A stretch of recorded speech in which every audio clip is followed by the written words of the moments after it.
नमस्कार, मी पंजाब डक, परभणी जिल्हा, लातूर जिल्हा, बीड जिल्हा, धाराशिव, त्याच्यानंतर नगर जिल्हा, त्याच्यानंतर जालना जिल्हा, संभाजीनगर, सोलापूर जिल्ह्यात आज बऱ्याच ठिकाणी विखुरलेल्या स्वरूपाचा पाऊस पडणार आहे. म्हणून हा अंदाज लक्षात घ्यायचा.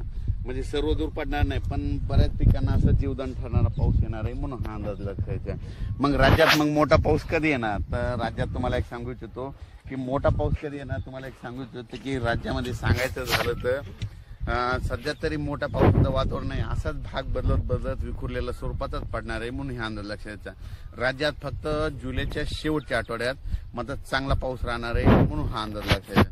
म्हणजे सांगायचं तर जुलैच्या शेवटच्या आठवड्यात म्हणजे हा पाऊस राहणार आहे. शेवटच्या आठवड्यात चांगला पाऊस, मग ते वाहने वडे नाले वाहणारा पाऊस जुलैच्या शेवटच्या आठवड्यात पाऊस येणार आहे.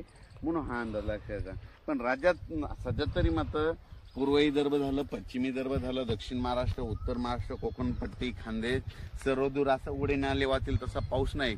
फक्त आज मात्र 14 आणि 15 जुलैच्या दरम्यान मात्र दुपारी 3च्या नंतर बऱ्याच ठिकाणी पाऊस पडायला दिसेल. भाग बदलत पर्सनल काहीला सोडून देईल, कुठं पडेल कुठं नाही. म्हणून हे लक्षात येतं.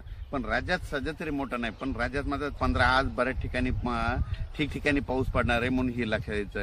राज्यात नंतर काय होणार आहे, 18च्या नंतर परत एकदा वातावरण चेंज व्हायला सुरुवात होणार आहे.